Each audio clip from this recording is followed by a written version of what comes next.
Good. Mr. President.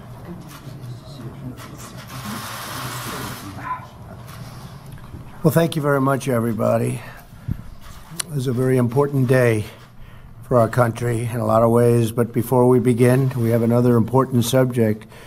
I want to give an update on the really devastating storm bearing down on Florida. It's moving rapidly, and it's at a very high level. Some are saying it's one of the biggest storms ever to hit our country. It built very rapidly, very quickly, and I've just concluded a briefing with Secretary of Homeland Security and the administrator of FEMA, and we are watching Hurricane Michael. It's just hitting shore now. Winds are going up to close to 200 miles an hour. You don't hear about that. Category 4, you don't hear about that. This is the most powerful recorded storm to strike the Florida Panhandle ever, and it will bring with it anywhere from 150 mile to almost 200 mile an hour winds. These storm surges could be up to 15 feet. Additional rainfall could also produce flash flooding at the highest levels. We've been in constant communications with immediately be rushed in as the storm leaves. Federal resources are on the ground at every level, and so we are absolutely ready. It's a top priority, and the single top priority is the saving of life. We have moved a lot of people off the area and out of the path of the storm, but people remain. Some people just don't want to go, and we have no choice but to let them stay. This is going to be a big one. The winds are going to be so tremendous. This will be a lot of water, but this will be tremendous wind, and a lot of those houses aren't built for winds like that. We haven't seen winds like that. Florida and Georgia will bear the brunt of the storm.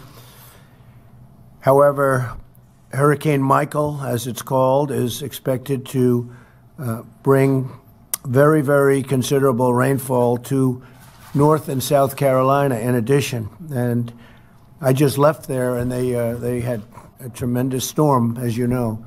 Florence, and that was a heavy water storm, more so than the wind, it was the water.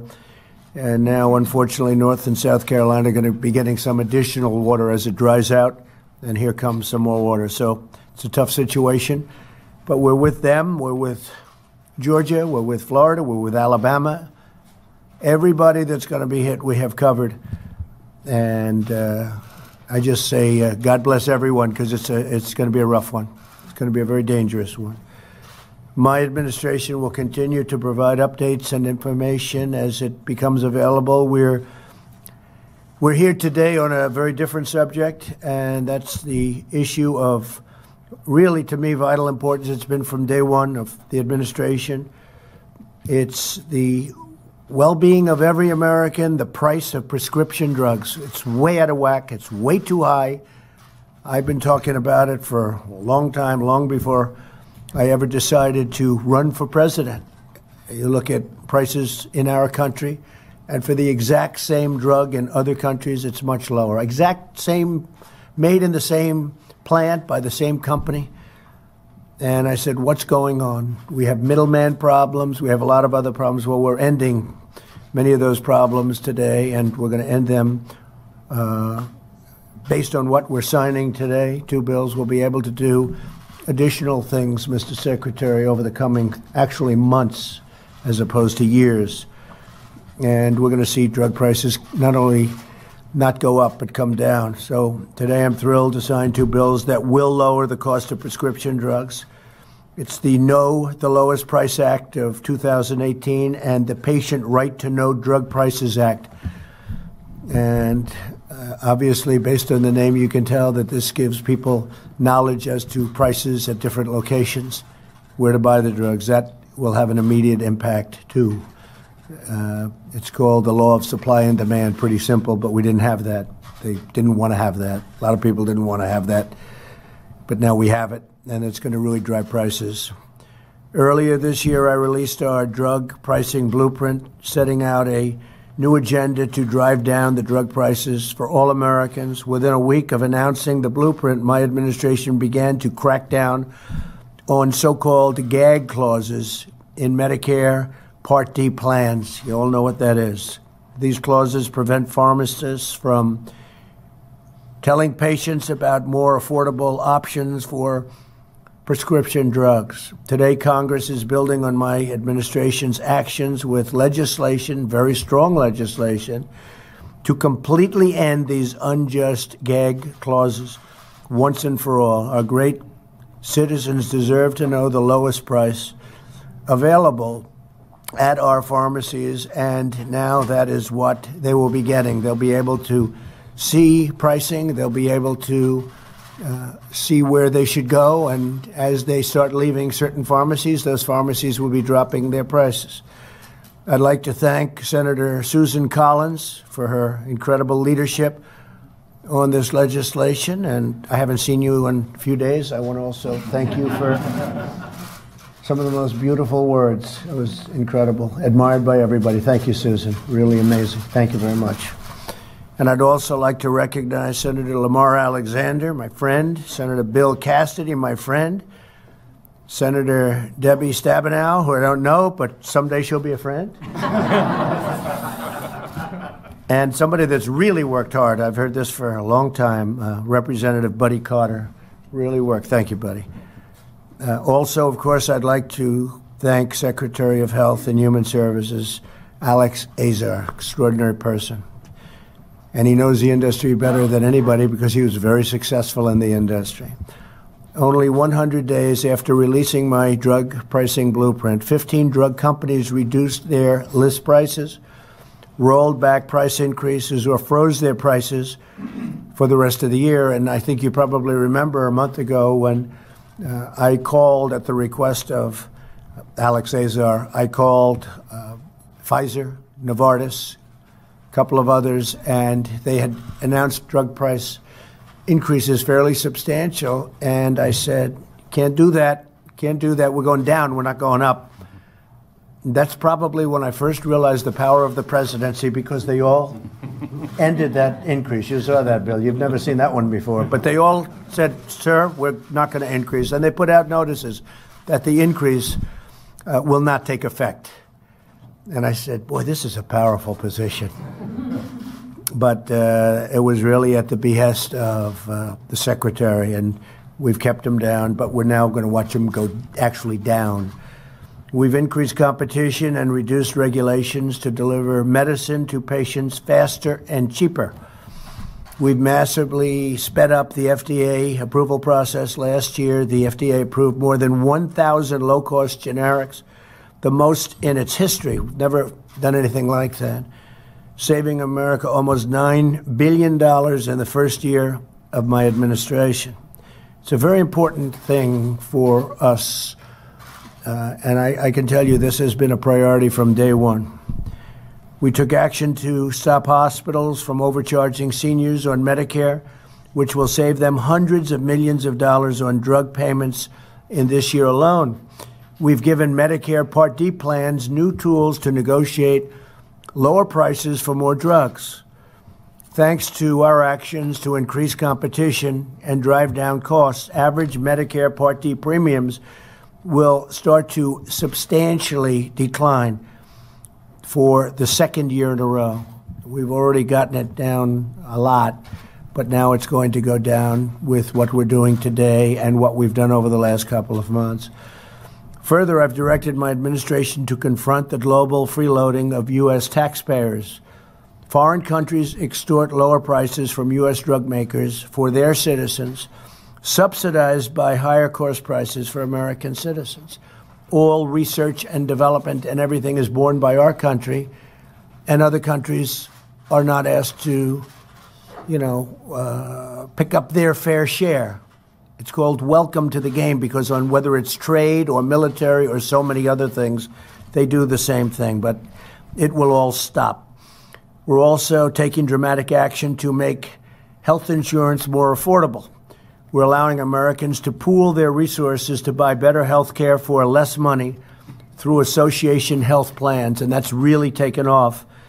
And they're getting tremendous deals, actually even lower than we thought. It's a beautiful thing to see. And we've expanded access to short-term plans to provide coverage options at just a fraction of the cost of Obamacare, much less money. For example, according to eHealth, the average lowest premium for Obamacare plan for a 40-year-old woman is about $4,200 per year. By contrast, the average lowest premium for short-term coverage for this individual is $1,300 a year, a savings of $3,000. And I would say, most people would say it would be better. So it's much less money and it's better. And people are signing up very rapidly, as we see. We've also ended the unfair individual mandate penalty, which punished Americans because they didn't want to pay a fortune for the Obamacare disaster. It was one of the worst things. People are paying a lot of money for the privilege of not paying a lot of money for bad health care. And we've ended it. It was the most unpopular thing within Obamacare. And thanks to our actions today, all of us, every one of us here, for the first time since Obamacare went into effect, average premiums on the exchanges are coming down through good management and lots of other things. We're keeping the premiums down. We're strongly protecting Americans with pre-existing conditions. That's a very important thing to Republicans. Pre-existing conditions, we are protecting Americans with pre-existing conditions. In less than 2 years, we have taken unprecedented action to make health care more affordable and to give patients more choice and more control. The American people deserve a health care system that works for them, not one that takes advantage of them. And that's what's been happening, but we're changing that rapidly. Along with a very Republican Congress, I am delivering on my promise to lower drug prices. And I really do believe Democrats want to do that too, very much. I've spoken to many of them, and they want to see that happen too. Debbie, I can tell you, they want to see it happen, okay? I can't put you in a position where you want them to go down too. We all do. If there's anything bipartisan, it's lowering drug prices. Lower premiums, we're making health care really affordable and making it great, and it's affecting all Americans. So tremendous progress has been made, but where we're making very obvious progress, and you can see it, is we are reducing prescription drugs and the cost of prescription drugs. So I want to thank all of the folks behind me and aside me. We have the great Larry Kudlow, whose voice is so beautiful. For so many years I've listened, and now he's working with us. And every time I hear those beautiful words, and they have been beautiful. The economy, Larry, how's it doing? Huh? Good. It is doing well. Thank you. I'm going to sign this now. Thank you. I'd like to ask the Secretary just to say a few words on the actual pricing itself. Okay, thank you. Well, thank you very much, Mr. President. And I just want to echo the President's gratitude to the members of Congress and the Senate for passing these two very important pieces of legislation that end pharmacy gag practices. You know, what that's about is preventing a patient from knowing they could pay less for drugs. And now we're giving patients the right to know. You can ask your pharmacist, could I pay less for this medicine than what my insurance is going to make me pay? And that's an important right. And it shows that with drug pricing, it's one of the areas where we can really work in a bipartisan way because there's significant consensus. We've got to get drug prices down. And thanks to the President's leadership, we've already taken major action since the President rolled out his blueprint, brought competition and negotiation for the first time ever to an important part of the Medicare program. We're creating a pathway for importation of drugs to relieve exorbitant price increases of generic drugs and other branded sole source drugs here in the United States that are off patent. And he's also brought increased competition through generic approvals and historic levels, and ended gaming by branded companies to prevent the entrance of new generic drugs, and more on that coming soon. And this is just the tip of the iceberg. In the weeks and months ahead, We have got so much more coming in terms of regulatory action to bring down the price of drugs in this country, and the President is adamant about that. We're going to deliver on that, and it's all coming to a theater near you. And thank you very much, Mr. President, for your leadership here. Thank you very much. Thank you.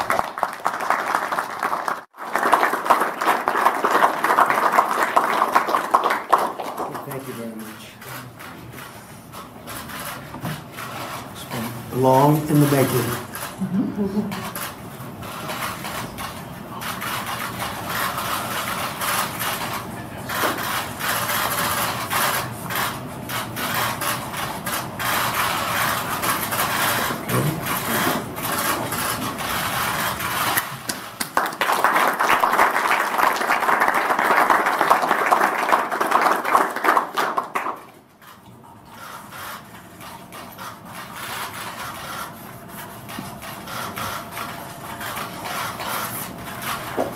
Okay, that's a big...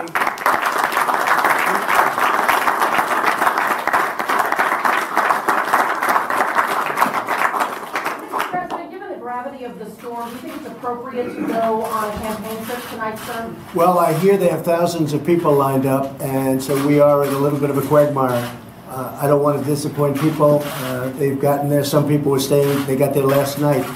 I believe it starts at about 7 o'clock.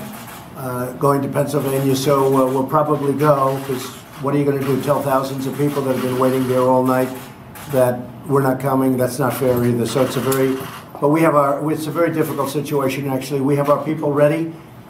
We are really ready in Florida, and frankly Georgia, Alabama, North Carolina, South Carolina. We're very ready, and I think it'll be just fine, but I can't tell thousands of people that have been waiting, some of whom got there literally last night, in order to be and get into an arena at 7 o'clock. It's hard to tell them, by the way, you've been waiting all day, go home. That's not nice either. I'm going to give some pens out. Come on over here, Carter.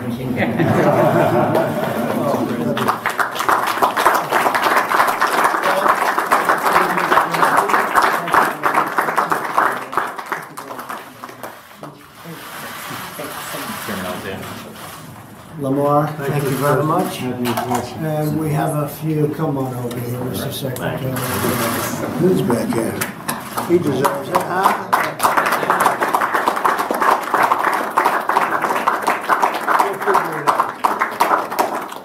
Everybody all set over here? Okay, well, thank you all very much. Appreciate it. Thank you.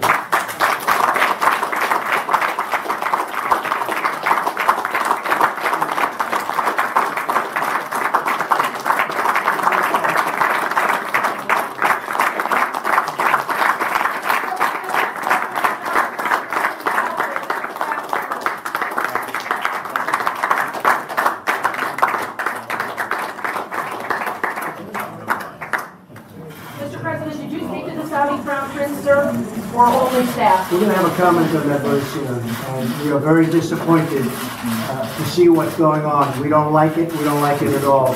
And we're going to get to the bottom of it. Thank you very much. Thank you.